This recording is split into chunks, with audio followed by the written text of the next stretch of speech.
जय माता की। आज मैं आपको एक कहानी सुनाने जा रहा हूँ। भगवान में श्रद्धा की कहानी। आइए शुरू करते हैं। एक अमीर आदमी था। उसने समुद्र में अकेले घूमने के लिए एक नाव बनवाई। छुट्टी के दिन वह नाव लेकर समुद्र की सैर करने निकला। आधे समुद्र तक पहुंचा ही था कि अचानक एक जोरदार तूफान आया। उसकी नाव पूरी तरह से तहस नहस हो गई, लेकिन वह लाइफ जैकेट की मदद से समुद्र में कूद गया। जब तूफान शांत हुआ तब वह तैरता तैरता एक टापू पर पहुंचा, लेकिन वहां भी कोई नहीं था। टापू के चारों ओर समुद्र के अलावा कुछ भी नजर नहीं आ रहा था। उस आदमी ने सोचा कि जब मैंने पूरी जिंदगी में किसी का भी कभी भी बुरा नहीं किया तो मेरे साथ ऐसा क्यों हुआ। उस आदमी को लगा कि भगवान ने मौत से बचाया तो आगे का रास्ता भी भगवान ही बताएंगे। धीरे धीरे वह वहां पर उगे झाड़ पत्ते खाकर दिन बिताने लगा। अब धीरे धीरे उसकी श्रद्धा भगवान में टूटने लगी। भगवान पर से उसका विश्वास उठ गया। उसको लगा कि इस दुनिया में भगवान है ही नहीं।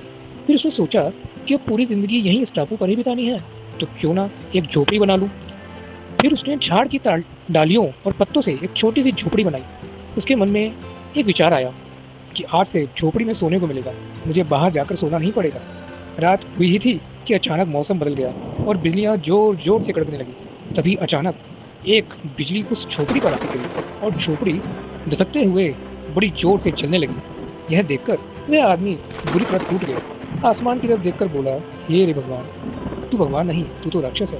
तुझमें दया नाम की कोई चीज नहीं, तू बहुत क्रूर है। वह व्यक्ति हताश होकर सर पर हाथ रखकर रो रहा था कि अचानक एक नाव टापू के पास आई।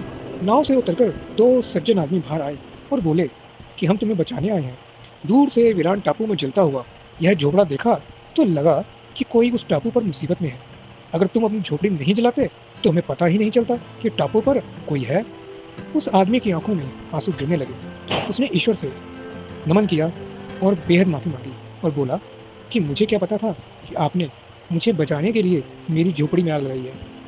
इस तरह हमें यह शिक्षा मिलती है कि कभी कभी भगवान जो करता है सही करता है, लेकिन इस बात का एहसास हमें तब होता है जब उसका परिणाम हमारे सामने आता है।